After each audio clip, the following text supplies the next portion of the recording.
අයිබෝන් සුබ දවසක් කියලා සියලු දෙනා ඉතාමත්ම සාදරයෙන් පිළිගන්නවා. ඔන්න අද ගෙනල්ලා තියෙන්නේ ඔබ වෙනුවෙන් ඉතාමත්ම වැදගත් මාතෘකාවක්. ඇත්තටම මේක මම මීට අවුරුදු කිහිපයකට කලිනුත් මේ වීඩියෝ එක කරලා තියෙනවා. නමුත් ඒක ඒ තරම්ම වැදගත් නිසා දෙවෙනි වතාවටත් කරන්න තීරණය කරා. හරි. ඇත්තටම වාහනයක් විශේෂයෙන් හයිබ්‍රිඩ් වාහන ගැන කතා කරනවා. හයිබ්‍රිඩ් වාහන ගැන කතා කරත් මෙතනදී Toyota හයිබ්‍රිඩ් වාහන. ඒ කියන්නේ Aqua, Prius, Axio, Oxy කියන මෙන්න මේ වාහන ටික තියෙන ඔබ දන්නව ඇති කී වතාවක් ඔබේ වාහනේට ස්කෑනරයක් අවශ්‍ය වෙලා තියෙනවද කියලා. හරි. එතකොට දැන් කෙනෙක් තර්ක කරා එතකොට මට තියෙන ඇලියොන් එකක්, මට තියෙන ප්‍රීමියෝ එකක්, මට තියෙන විට්ස් එකක් මේවට අදාළ නැද්ද කියලා. මෙහෙමයි. ඇලියොන්, ප්‍රීමියෝ, විට්ස් වගේ ඒවාට සාපේක්ෂව හයිබ්‍රිඩ් වාහන වලට ස්කෑනරයක් තාමත්ම ඊට වඩා වැදගත්. ඒ කියන්නේ අර වගේ එකට ඇත්තටම දැන් ඔබ දන්න ඔබ ප්‍රීමියෝ එකක් පාවිච්චි කරනවා නම් ඔබ බලන්න ඔබේ ප්‍රීමියෝ එකේ එන්න තියෙන ෆෝල්ට් කොච්චර ඉතාම ස්වල්ප ප්‍රමාණයක් එක්ක රැක් එකක් වෙන්න පුළුවන්. එහෙම නැත්නම් AC එකේ වගේ ෆෝල්ට් එකක් එන්න පුළුවන්. අර ආවේනික ලෙඩ කියන ඒවා නැහැ. නමුත් අපි හොඳ ආකාරවම දන්නවා Aqua, Prius, Axio ගත්තම ABS සහ බැටරි කියන ඒවා ඉතාම අනිවාර්ය සාධක බවට පත් වෙලා තියෙනවා. ඒක නිකන් අර පරම්පරාවෙන් එන ලෙඩ වගේ. දැන් උදාහරණයක් ඇටියට පරම්පරාවෙන් අපි හිතමු අම්මට තාත්තට අධික ලෙස දියවැඩියා රෝගය තියෙනවා නම් දරුවන්ගෙන් එක්කෙනෙකුට හෝ ඒකේන ලොකු සම්භාවිතාවක් තියෙනවා. එතනදී අපි ඒක බලාපොරොත්තු. අන්න ඒ වගේ තමයි මේ Aqua, Prius, Axio, Oxy කියන මේවායේ බැටරිය සහ ABS එක ඉතාමත්ම දැඩි සම්භාවිතාවක් තියෙනවා. 99%කම සම්භාවිතාවක් තියෙනවා. එතකොට දැන් Prius 4th generation මේ CHR වගේම නෙවෙයි මම කතා කරන්නේ second generation third generation කියන ඒවා සහ Aqua සහ Axio කියන රත ටික. හරි. එතකොට මේකේ මම මීට කලින් කිව්වේ Wi-Fi mode එක. නමුත් මේක මේ Bluetooth mode එක. හරි. එතකොට මෙයාගේ මිල ගැන කතා කරොත් මෙයාගේ මිල රුපියල් 1000කට 1500කට වඩා අඩු මුදලකට ඔබට අදටත් මේක මිලදී ගන්න පුළුවන්. AliExpress එකෙන් ඔබ ගන්නවා නම් මම හිත රුපියල් 700කට වගේ ගන්න පුළුවන්.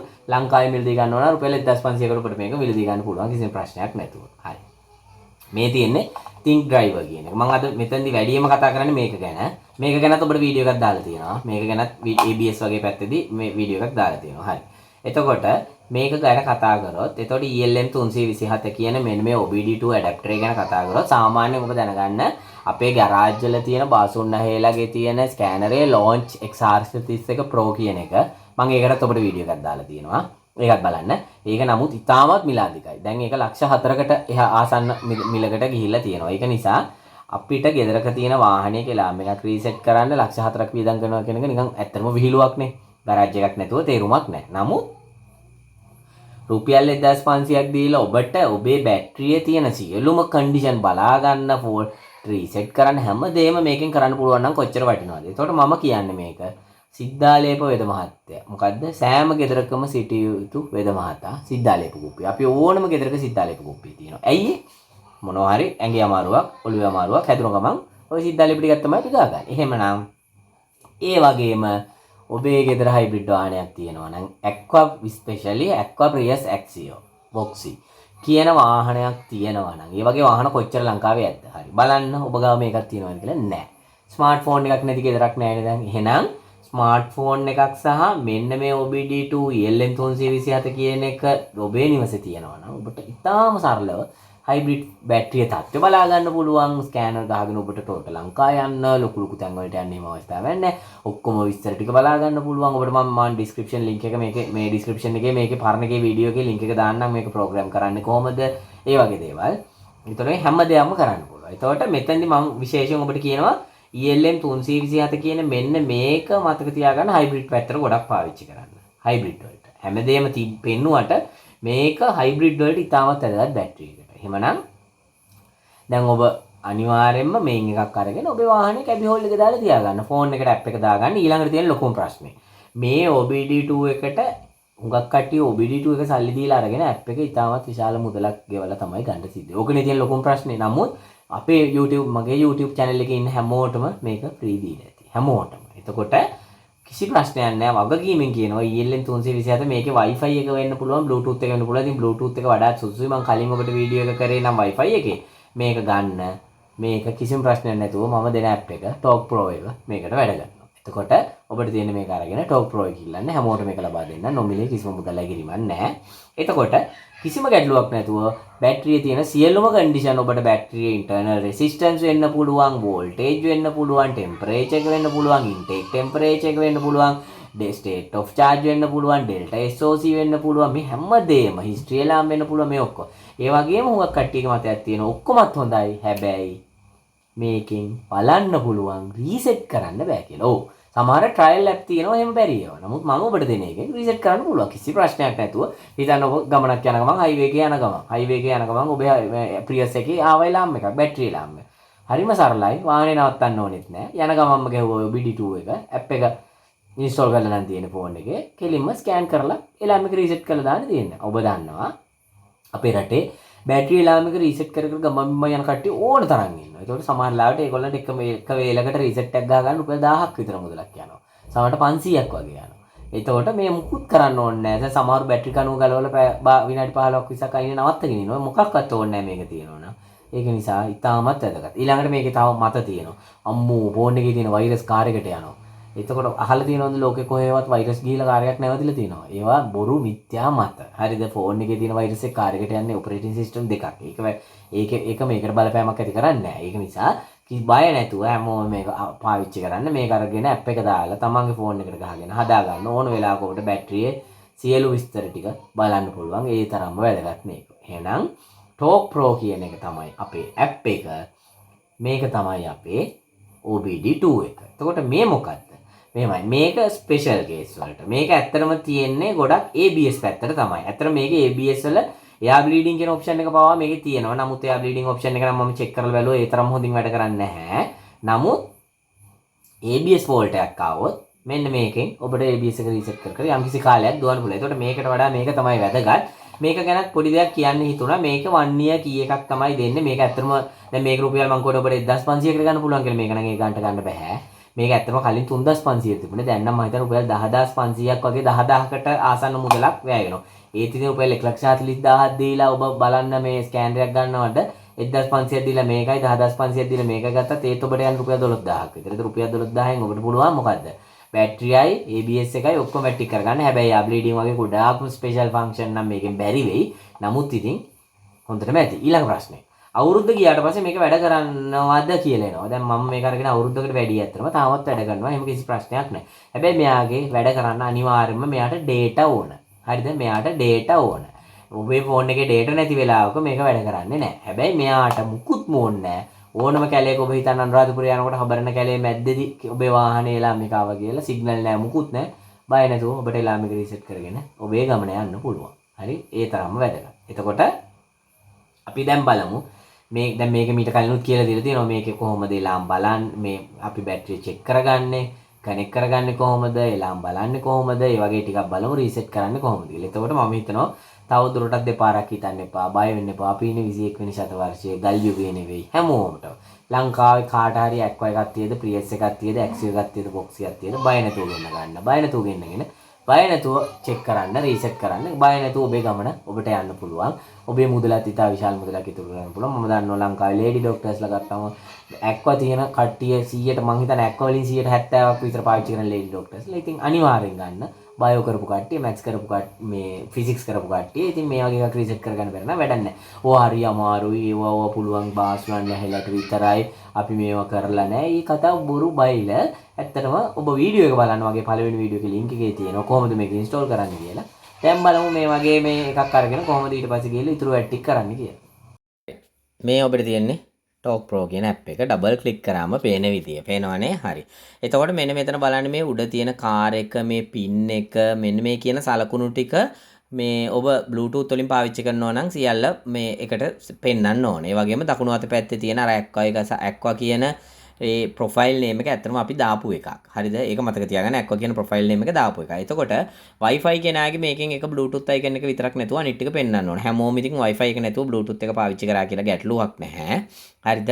එතකොට මේක තුලින් පුළුවන් ඔබට ඔබේ හයිබ්‍රිඩ් වාහනේ තියෙන සියලුම දේවල් බලන්න, ස්කෑන් කරන්න සහ රීසෙට් කරන්න පුළුවන්. හුඟක් කට්ටියක මතයක් තියෙනවා බලන්න පුළුවන් රීසෙට් කරන්න බෑනේ. ඉතින් වැඩක් නැහැනේ. බලලා ආයි රීසෙට් කරන්න ආයි ගරාජ් එකකට අරන් ගිහලා සල්ලි දෙන්න ඕන. අන්න ඒ වගේ මත තියෙනවා. එහෙම දෙයක් නැහැ. හරිද? 100% වගකීමෙන් කියන්නේ මම දැන් මේ OBD2 එක පාවිච්චි කරන්න පටන් අරන් අවුරුදු විශාල ප්‍රමාණයක් වෙනවා. කිසිම ගැටලුවක් නැතුව වැඩ කරනවා. හරි. මේ ඔබට පෙන්වන්නේ ඒකේ බැටරි ටික. එතකොට මේ ඇක්සියෝ ඇක්වා රථයක්. එතකොට ඔබ දන්නවා මේක ඇක්වා රථයක තියෙන 20යි. 20යි කියන්නේ 10යි. මොකක් දෙකක් එකට එකතු කළා මනින්නේ. එතකොට මේ ඔබට පෙන්වන්නේ ඒවයි වෝල්ටේජ් 15.2 15.3. ඒ වගේම මේ TB1 TB2 කියන්නේ බැටරි වල ටෙම්පරේචර් එක. එතකොට ටෙම්පරේචර් එක ගත්තම මතක තියාගන්න උදෑසන ස්ටාර්ට් කරන වෙලාවට සෙල්සියස් 31 32 වගේ තමයි පෙන්වන්නේ. හරිද? ඒ වගේම delta SOC state of charge ඒ වගේ දේවලුත් අපිට මේකෙන් බලන්න පුළුවන්. හරි. එතකොට මේ වගේ ඔබට දැන් මේක වටිනකම තියෙන්නේ. දැන් ඔබට උදාහරණයකට ඔබ වාහනේ ගත්ත ගමන් ෆෝල්ට් එකක් නැහැ කියන්නේ. ඒත් ඔබට ගැටලුවක් නැහැ. මේ විදිහට මේක ස්කෑන් කරලා ඉවරලා ස්ක්‍රීන් රෙකෝඩර් එකකින් ඔබේ ෆෝන් එකේ මේක රෙකෝඩ් කරගෙන ඔබට තියාගන්න පුළුවන්. මොකටද? යම් කිසි දවසක ෆෝල්ට් එකක් ආවම එතකොට ඔබට සංසන්දනය කරන්න පුළුවන් එදා ඔබේ බැටරිය මොඩියුල් වල තිබිච්ච වෝල්ටේජ් එක සහ දැන් ඔබේ බැටරි මොඩියුල් වල තියෙන වෝල්ටේජ් එක. මේ වගේ දේවල්. ඒ වගේ දේවල් තුලින් ඔබට හරිම සරලව අවබෝධ කරගන්න පුළුවන්. මෙන්න මේක තමයි අහවල් සෙල් එක තමයි සවුත් වෙලා තියෙන්නේ. අහවල් මොඩියුල් එක තමයි සවුත් වෙලා තියෙන්නේ. ඒ වගේ විදියට දැන් හුඟක් කට්ටිය කරන්නේ නැති දෙයක් නේ. ඒ දේ මොකද්ද? ඒ කියන්නේ තියෙන වෝල්ටේජ් එක වාහනේ හොඳ තත්ත්වෙන් තියෙද්දි කවදාවත් මනින්නේ නැහැ. අපි ෆෝල්ට් එකක් ආවට පස්සේ තමයි ගිහිල්ලා මනින්නේ. නමුත් ඊට වඩා ඊටාම සාර්ථක ක්‍රමවේදයක් තමයි මෙන්න මේ විදියට ඔබේ ෆෝල්ට් එකක් නැති වුණත් මේ ටික ස්කෑන් කරලා ස්ක්‍රීන් රෙකෝඩර් එකකින් ඔබේ ෆෝන් එකේ තියාගන්න. හරි. අපි දැන් තව ටිකක් ඉස්සරහට ගිහිල්ලා බලමු. ඔබට පේනවාද මේකේ සෙල්සියස් 30කින් 32කින් පටන් ගත්ත එක සෙල්සියස් දැන් 34ට වගේ 34 35ට වගේ ගිහිල්ලා තියෙනවා. ඒකෙන් අදහස් කරන්නේ ටිකක් රත් වෙනකොට යම් කිසි ටෙම්පරේචර් එකකට නගිනවා. මේක සෙල්සියස් 38 40 වගේ වෙනකම් යනවා. හැබැයි 50 ගණන් 60 ගණන් වලට වගේ යනවා කියන්නේ ඕවර් හීට් වෙනවා කියන එක බැටරිය. හරි. ඒ වගේම බලනකො වෝල්ටේජ් එක මාරු වෙද්දි නිකන් අසාමාන්‍ය ඍණාගයන් සමහර දේවල් පෙන්වනවා. ඒක ගණන් ගන්න එපා. මොකද එකකින් ඉඳලා තව එකකට මාරු වෙද්දි ඒ අතරමැද අගයක් පෙන්වනවා. එයාගේ ඔබ විසින් ගණනය කළ යුතු නැහැ.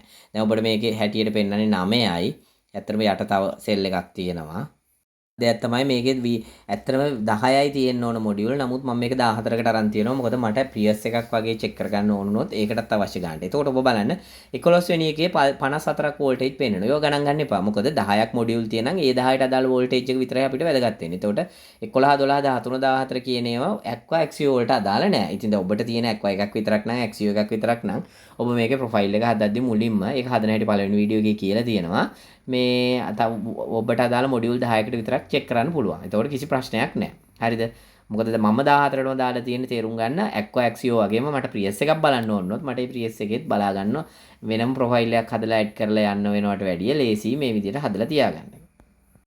හරි. ඒ වගේම ඔබට පේනවා මැක්සිමම් මින් කියලා තියෙනවා මැක්ස් කියලා තියෙනවා. ඒ කියන්නේ උපරිම වෝල්ටේජ් එක අඩු වෝල්ටේජ් එක. පේනවනේ වැඩිම ඒක ඊට යටින් තියෙන්නේ මින් එකේ නම්බර්. ඒ කියන්නේ අඩුම වෝල්ටේජ් එක වෙච්ච මොඩියුල් එකේ නම්බරේ වැඩිම වෝල්ටේජ් එකට අදාළ මොඩියුල් එකේ නම්බර්. ඒ වගේම දෙක අතර වෙනස තමයි Vmax අඩු කිරීම Vmin කියන්නේ. ඒක තමයි ඉතාමත් වැදගත් වෙන්නේ. ඇයි ෆෝල්ට් එකකදී මේකේ අගේ 0.7කට 8කට වැඩි ගියාම තමයි අපිට ෆෝල්ට් එකක් හැටියට මේක එළියට නිරූපණය වෙන්නේ. හරිද? ඒ වගේම SOC state of charge 61.2ක් තියෙනවා. ඒ වගේම delta SOC මෙන්න මේ හැම දෙයක් ගැනම ඔබට මේකෙන් මනින්න පුළුවන්. පේනවනේ කෙලින්ම launch XR131 Pro එකකින් කරන වැඩ ටිකම ඔබට බැටරියේදී මේකේ කරන්න පුළුවන්. ඒකට ලක්ෂ 4ක් දීලා කරන වැඩේම අපි රුපියල් 1500ක් දීලත් කරගන්නවා. මේ හුඟක් කට්ටිය මේව පාවිච්චි කරන්නේ නැහැ. අවබෝධය නැහැ. දැනුම නැහැ. බයයි. ඇප් එක සල්ලි දීලා ලොකු ගානකට යන්න වෙයි කියන බය තියෙනවා. ඒකට මේක ඇප් එක free. පේනවනේ මේ විදියට Vmax, Vmin, state of charge හැමදේම අපිට මේකේ බලන්න පුළුවන්. හරි ඔබ බලන්න මෙතන Vmax අඩු කිරීම Vmin. ඒ කියන්නේ මොකද්ද? වැඩිම වෝල්ටේජ් එක තියෙන එකෙන් අඩුම වෝල්ටේජ් එක තියෙන එක අඩු කරාට පස්සේ අපිට පේනවා මෙතන අගය 0.1. ඒ කියන්නේ 0.1 0.2 වගේ අගයන් පේනවා. ඇත්තටම ඉතාමත් හොඳ බැටරියක 0.1 2 3 වගේ රේන්ජ් තමයි පවතින්නේ. නමුත් බැටරිය සවුත් වෙන සමහර සෙල් සමහර මොඩියුල් ලෙවල් බහින්න මේ දෙකේ ඩිෆරන්ස් එක වෙනස 0.6 0.7 0.8 වෝල්ට් එක එකට වැඩි අගයන් පවතින්න පුළුවන්. එතකොට මේ බැටරිය එච්චර හොඳ බැටරියක් නන් නෙවෙයි. නමුත් ඔබට මේ අවස්ථාවේ පේනවා මොකද්ද මේකේ වෝල්ටේජ් එක 0.1 එහාට යන්නේ නැහැ. එහෙනම් මේ තත්ත්වයේ තියෙනවා නම් මේ බැටරිය හොඳ තත්ත්වයේ තියෙන බැටරියක් කියලා මේ අවස්ථාවේ අපිට උපකල්පනය කරන්න පුළුවන්. හැබැයි මේක යම් කිසි ආකාරයකින් අර ටිකක් ඉහළගේකට ආවොත් ඒ කියන්නේ මේ බැටරිය තරම් හොඳ තත්ත්වයේ කියන බැටරියක් කියලා අපිට කියන්න බෑ. ඔබ බලන්න දැන් බැටරිය ටෙම්පරේචර් එක සෙල්සියස් 40ට කිට්ටු වෙලා. කියන්නේ ටිකක් ලොකු දුරක් දුවලා. දැන් බලන්න Vmax මින් 0.5 0.6 ඔන්න 0.8ටත් ආවා. ඉතාමත් ඉහළා ගියා. ඇත්තටම මේ අගය අපිට පිළිගන්න පුළුවන් 1 ගානටත් ගියා. කියන්නේ ඔන්න එලාම් එක එනවා අනිවාර්යයි. එහෙමනම් ඔබට දැන් තේරෙන්න ඕන බැටරි එක එලාම් එක එන්න මෙන්න මේ රේන්ජ් එකට ගියා කියන්නේ අනිවාර්යයෙන්ම එලාම් එක එනවා. ඒ බැටරි එකේ යම්කිසි ෆෝල්ට් එකක් තියෙනවා. එතකොට මේක එලාම් එක ආවට පස්සේ ඔබට එලාම් එක රීසෙට් කරගන්න පුළුවන් මේකම පාවිච්චි කරලා. හැබැයි එලාම් එක රීසෙට් කරනවා කියන්නේ ෆෝල්ට් එක හදනවා කියන එක නෙමෙයි. ඊට පස්සේ අපි බලන්න ඕන ෆෝල්ට් එකට හේතුව මොකක්ද කියලා. එහෙනම් මෙන්න මේ ආකාරයට ඔබට බැටරි එලාම් එක චෙක් කරලා ෆෝල්ට් එක තියෙන්නේ මොන සෙල් එකේද කියලා බලලා මේ වගේ වැඩ කටයුතු ගොඩාක් කරගන්න පුළුවන් ස්කෑනර් එකක් තමයි මේ OBD2 කියන එක. අපි දැන් ඊට පස්සේ ඉතින් මේක පාවිච්චි කරලා තව ඇඩ්වාන්ස් වැඩ කරන්න කොහොමද කියලා බලමු. මම මේ හැඳින්වීමක් තමයි දෙවෙනි වතාවටත් ඔබට කරන්නේ. හයිබ්‍රිඩ් වාහන පාවිච්චි කරන හැමෝම මේක අරගෙන ඇප් එක දාගෙන පාවිච්චි කළා ටික ටික හුරු වෙන්න. ඉතාමත්ම සරලයි. අපිට ගරාජ් ගාන යන්න ඕනේ නැහැ. විශේෂයෙන් කියන්නේ මේ කාන්තා පාර්ශවයට ගෑනු ළමයින්ට, ලේඩි ડોක්ටර්ස්ලට මේක අනිවාර්යයෙන්ම තියෙන්න ඕන. ඔබේ ස්මාර්ට්ෆෝන් එක හා සමාන දෙයක්. ඉතාම සරලයි. හරිද? එහෙමනම් අපි මේ වගේ වැදගත් පාඩමකින් හම් වෙමු. මම හිතනවා මේ ඇප් එක සම්බන්ධව ඔබට ඉතාම හොඳ අවබෝධයක් එන්න ඇති කියලා. මේක ඉන්ස්ටෝල් කරන්නේ කොහොමද? මේක ඇතුලේ සෙටින්ග්ස් හදන්නේ කොහොමද? මේ හැමදේම ගැන පළවෙනි පාඩමේ කියලා තියෙනවා. ඒක ඩිස්ක්‍රිප්ෂන් එකේ තියෙනවා. ඒකෙන් ගිහිල්ලා ඉස්සෙල්ලේ මූලික දැනුම ලබා ගන්න. අවශ්‍ය හැමෝම ඇප් එක ඉල්ලන්න. හැමෝටම මේක ලබා ගැනීමේ හැකියාව තියෙනවා. ෆ්‍රී මුදල් ගෙවිලා නෙවෙයි. හරිද? එතකොට OBD2 එකක් ගත්තා නම් ඔබට ලස්සනට ඔබේ වාහනේ තියෙන සියලුම හයිබ්‍රිඩ් දෝෂ ටික निराකරණය කර ගැනීමේ හැකියාව තියෙනවා. එහෙමනම් මේ වගේ වැදගත් පාඩමකින් හම්බෙමු. ස්තුතියි.